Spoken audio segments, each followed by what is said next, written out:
ചുവന്നു കലങ്ങിയ കണ്ണുകളോടെ നോക്കുന്നവനെ രഘുരാമൻ ചെറിയ ഭയത്തോടെ നോക്കി. വേദ ഓടി ആദിയുടെ അടുത്തായി വന്ന് നിന്നു. ആദിയേട്ടാ, ഇപ്പൊ ആദിയേട്ടന് വിശ്വാസമായില്ലേ? ഞാൻ പറഞ്ഞത് സത്യമാണെന്ന് ബോധ്യമായില്ലേ? ദാ വിലാസിനെയും ഈ ദ്രോഹി നശിപ്പിച്ചു. ഞാൻ പറഞ്ഞതല്ലേ എന്നെ ഒന്ന് വിശ്വസിക്കാൻ, എന്റെ കൂടെ ഒന്ന് വരാൻ. പൊട്ടിക്കരയുന്നവളെ ദയനീയമായി ആദി നോക്കി. ഊർന്നിറങ്ങിയ കണ്ണുനീരിനെ അവൻ തുടച്ചുകൊടുത്തു. തിളയ്ക്കുന്ന കണ്ണുകളോടെ അവൻ രഘുരാമനെ വീണ്ടും നോക്കി. ആ നോട്ടത്തിൽ പരിഭ്രാന്തനായ രഘുരാമൻ എന്തോ മനസ്സിലുറപ്പിച്ച് ആദിയുടെ അടുത്ത് ചെന്നു. മോനെ ആദി, നീ എപ്പോ വന്നു? മോനെ, ഇവിടെ നമ്മുടെ വിലാസിനിയെ ആരോ അപായപ്പെടുത്തി. അത് ഞാൻ കണ്ടു. പക്ഷേ അവനെ എനിക്ക് പിടിക്കാൻ കഴിഞ്ഞില്ല. പക്ഷേ വേദ എന്നെ തെറ്റിദ്ധരിച്ചു. നിന്റെ വല്യേട്ടൻ അങ്ങനെ ചെയ്യുമോ മോനെ?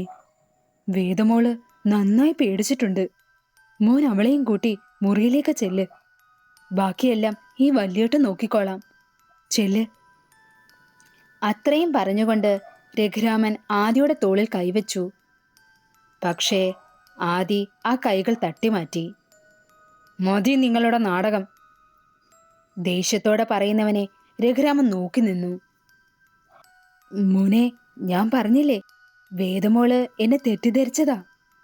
വിലാസിനിയുടെ ഈ അവസ്ഥ സഹിക്കാനാവാതെ വേദയുടെ മനോനില തെറ്റിയെന്ന് തോന്നുന്നു. അവൾക്കിപ്പോ വിശ്രമം ആവശ്യമാണ്.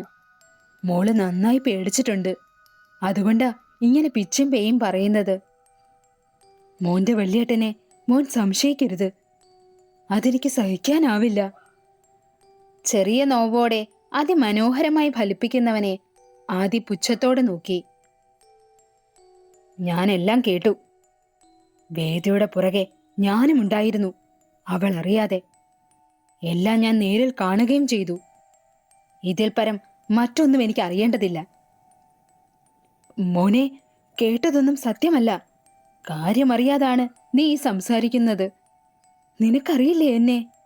നിന്റെ വല്യേട്ടൻ അങ്ങനെ ചെയ്യുമോ? മോനെ, വേദയ്ക്ക് മതി. ഇനി ഒരക്ഷരം മിണ്ടരുത് നിങ്ങള്.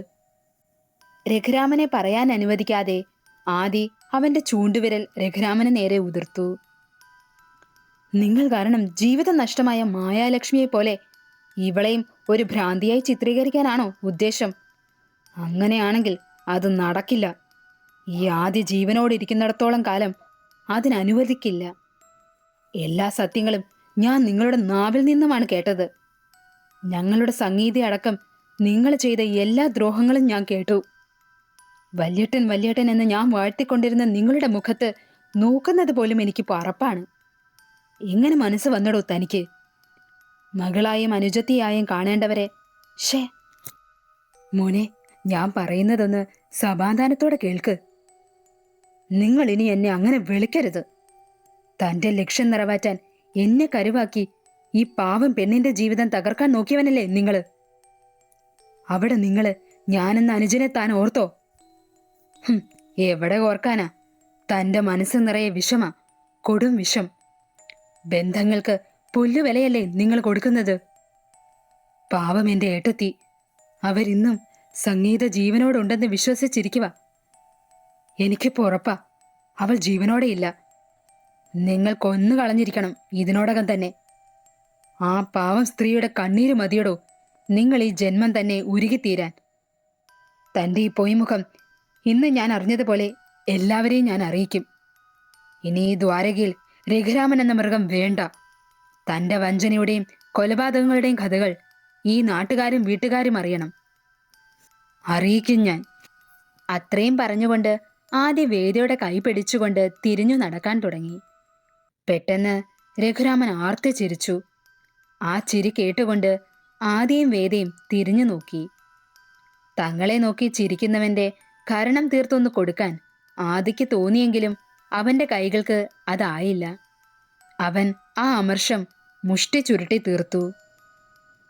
മോനെ ആദി, നീ കേട്ടതും കണ്ടതുമൊക്കെ ശരിയാ.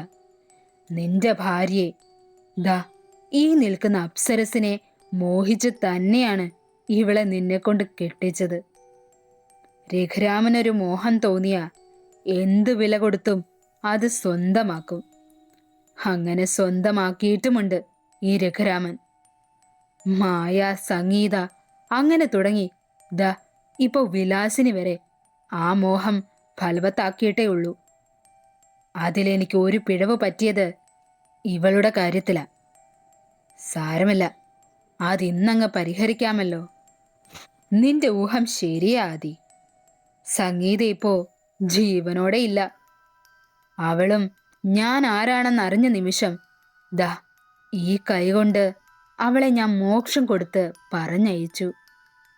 തന്റെ വലത് കൈ പൊക്കിപ്പിടിച്ചുകൊണ്ട് രഘുരാമൻ പറഞ്ഞു. അത് കേട്ടതും വേദയും ആദിയും ഒരുപോലെ ഞെട്ടിയിരുന്നു. അവൾ അതീവ സുന്ദരിയായിരുന്നു. ആ സൗന്ദര്യം മതിവരുവോളം ആസ്വദിച്ചതിനു ശേഷമാ ഞാൻ അവളെ പറഞ്ഞയച്ചത്. നീ മിടുക്കിയാ വേദ. ഞാൻ ആരാണെന്ന് നീ പെട്ടെന്ന് തന്നെ കണ്ടുപിടിച്ചു. അതിന് നിനക്ക് കിട്ടിയ പിടിവള്ളി ദാ ഈ നിൽക്കുന്ന നാണിയമ്മയാണെന്ന് എനിക്കറിയാം. വാതിലിനരികിൽ നിൽക്കുന്ന നാണിയമ്മയെ ചൂണ്ടി രഘുരാമൻ പറഞ്ഞതും ആദിയുടെയും വേദിയുടെയും ശ്രദ്ധ നാണിയമ്മയിലേക്ക് തിരിഞ്ഞു. നീ സംശയിച്ചതുപോലെ നാണിയമ്മയുടെ രഹസ്യക്കൂട്ട് തന്നെയാണ് എല്ലാവരിലും ഞാൻ പ്രയോഗിക്കുന്നത്. ആ രഹസ്യക്കൂട്ടറിയാൻ നീ കുറെ കഷ്ടപ്പെട്ടതല്ലേ വേദ? ഞാൻ പറഞ്ഞു തരാം നിനക്ക്. കാച്ചിയ പാലിൽ കുറച്ച് ഉമ്മത്തിന്റെ ഉണങ്ങിയ ഇല പൊടിച്ചതും കൂടി ചേർത്ത് യോജിപ്പിച്ച നാണിയമ്മയുടെ രഹസ്യക്കൂട്ട് തയ്യാറായി. ഉമ്മം നല്ല വിഷമുള്ള ഒരു ഔഷധമാ. ഒരു നുള്ളു മതി നമ്മുടെ സ്വബോധം നഷ്ടമാവാൻ. ഉമ്മം അധികം ശരീരത്തിൽ ചെന്നാൽ മരണം വരെ സംഭവിക്കാം. അതുകൊണ്ടല്ലേ പാവം നാണിയമ്മ നിനക്കത് എപ്പോഴും തരാത്തത്. രഘുരാമൻ പറയുന്നത് ചിരിയോടെ കേട്ടു നിൽക്കുകയാണ് നാണിയമ്മ. നിങ്ങളെ നാളിതുവരെ ഞാൻ നാണിയമ്മ എന്നല്ലാതെ മറ്റൊന്നും വിളിച്ചിട്ടില്ല. ഒരമ്മയുടെ സ്ഥാനം അതായിരുന്നു എൻ്റെ മനസ്സിൽ നിങ്ങൾക്കുണ്ടായിരുന്നത്. ആ നിങ്ങൾ എന്നോടും ഈ കുടുംബത്തോടും ചെയ്ത ഈ ക്രൂരത അതല്പം കടന്നുപോയി. ദ്വാരകയിലെ ഉപ്പും ചോറും തിന്ന് അതേ കുടുംബത്തിന്റെ വേരറക്കാൻ നിങ്ങൾക്ക് എങ്ങനെ മനസ്സ് വന്നു? ആ പാവം സാവിത്രിയേട്ടത്തി, അവര് നിങ്ങളെ എത്രമാത്രം വിശ്വസിക്കുന്നു. എന്നിട്ട് നിങ്ങൾ അവരെയും ചതിക്കുവല്ലേ? എങ്ങനെ മനസ്സ് തോന്നുന്നു നാണിയമ്മേ നിങ്ങൾക്ക് ഞങ്ങളോട് ഈ ചതി ചെയ്യാൻ? നിറ കണ്ണുകളോടെ ആദ്യ ചോദിച്ചതും പുച്ഛഭാവത്തോടെ നാണിയമ്മ അവനെ നോക്കി. നാണിയമ്മ ദ്വാരകയിലെ ഉപ്പും ചോറും തിന്നത് ഞാൻ കൊടുത്തിട്ടാണ് ആദി. അപ്പോ ഞാൻ പറയുന്നത് വേണ്ടേ അവര് കേൾക്കാൻ? നമ്മുടെ ദ്വാരകയിലെ കാരണവർമാർ ചെയ്ത ജോലിക്കുള്ള പ്രതിഫലമല്ലാതെ മറ്റൊന്നും അവർക്ക് കൊടുത്തിട്ടില്ല. അത് കൊടുത്തത് ഞാൻ മാത്രമാണ്. അതുകൊണ്ട് ആ ചോറിനുള്ള നന്ദി എന്നോടല്ലേ കാണിക്കേണ്ടത്? പിന്നിൽ നിന്നും രഘുരാമൻ പറയുന്നത് കേട്ടുകൊണ്ട് ആദിയും വേദിയും അവനെ നോക്കി. നാണിയമ്മയുടെ മകളുടെ പഠന ചിലവും കല്യാണ ചിലവും ഒക്കെ ദ്വാരക ഏറ്റെടുത്തത് ഈ നിൽക്കുന്ന ആദിയേട്ടന്റെ അമ്മയും അപ്പച്ചിയും പറഞ്ഞതനുസരിച്ചല്ലേ? അത്രമാത്രം അവര് നാണിയമ്മയെ സ്നേഹിച്ചിരുന്നില്ലേ? വിശ്വസിച്ചിരുന്നില്ലേ? എന്നിട്ട് നിങ്ങൾ, ആ പാവം സംഗീത, അവൾ നിങ്ങളെ ഒരമ്മയുടെ സ്ഥാനത്തല്ലേ കണ്ടിരുന്നത്? അവൾ വന്നപ്പോൾ മുതലുള്ള കഥകൾ എനിക്ക് പറഞ്ഞു തന്നപ്പോ നിങ്ങളും എന്നോട് പറഞ്ഞതല്ലേ അവളെ മകളായി കണ്ടിരുന്നുവെന്ന്? എന്നിട്ട് അവളെ ഈ മൃഗത്തിന് മുന്നിൽ ഇട്ടുകൊടുത്തില്ലേ നിങ്ങൾ? സംഗീതയെ പോലെ എത്ര ജീവനുകൾ നിങ്ങൾ കാരണം നശിച്ചിട്ടുണ്ടാവും. ഇതിനെല്ലാമുള്ള ശിക്ഷ നിങ്ങൾ അനുഭവിച്ചിരിക്കുന്ന നാണിയമ്മേ. നിങ്ങൾ ചെയ്തു കൂട്ടിയ വിശ്വാസവഞ്ചനയ്ക്കും നീതികേടിനുമുള്ള ശിക്ഷ ഉറപ്പായും ദേവി നിങ്ങൾക്ക് തന്നിരിക്കും. കരഞ്ഞു കലങ്ങിയ കണ്ണുകളോടെയും അതീവ ദേഷ്യത്തോടെയും വേദ നാണിയമ്മയോട് പറഞ്ഞു. അത് കേട്ടുകൊണ്ട് രഘുരാമൻ പൊട്ടിച്ചിരിച്ചു. അതോടൊപ്പം നാണിയമ്മയും, എന്റെ പൊന്നു വേദ, ഇവിടെ ശിക്ഷയൊക്കെ തീരുമാനിക്കുന്നത് ദേവിയല്ല, ഞാൻ, ഈ രഘുരാമൻ നായരാണ്. ഈ നാട്ടിൽ എനിക്കുള്ള നിലയും വിലയും മറ്റാർക്കുണ്ട്? പോലീസും മന്ത്രിമാരും അടക്കം പഞ്ചപുച്ഛമടക്കി നിൽക്കും ദാ ഈ രഘുരാമന്റെ കാൽച്ചുവട്ടിൽ. ഇവിടെ ഞാൻ പറയുന്നതേ നടക്കൂ, ഞാൻ പറയുന്നതേ വിശ്വസിക്കൂ. എന്റെ വാക്കുകൾക്ക് അതീതമായി ആരും ഒന്നും ചെയ്യില്ല. അറിയില്ലേ ആദി നിനക്ക്? അറിയാടോ, തന്നെ എനിക്ക് നന്നായി അറിയാം.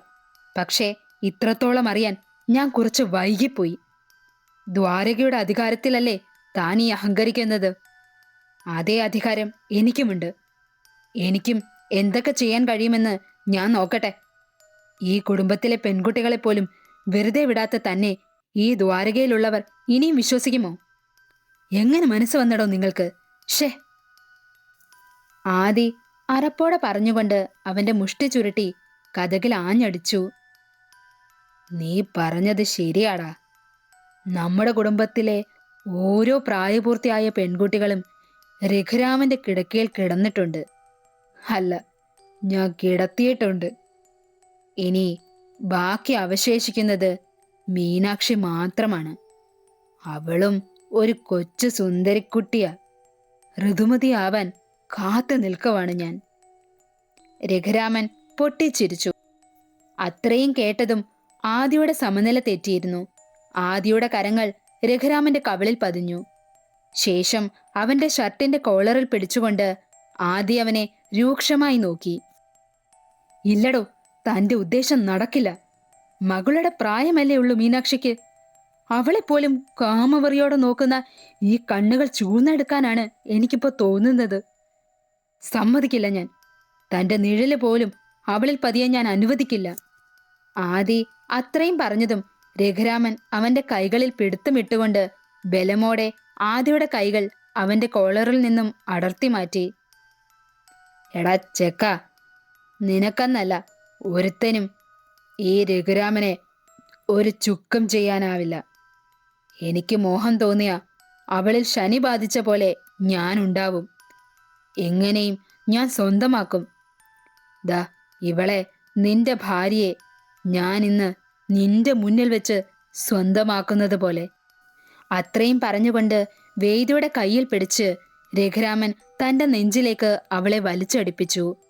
ആദിയുടെ ക്ഷമ നശിച്ചു പോയിരുന്നു.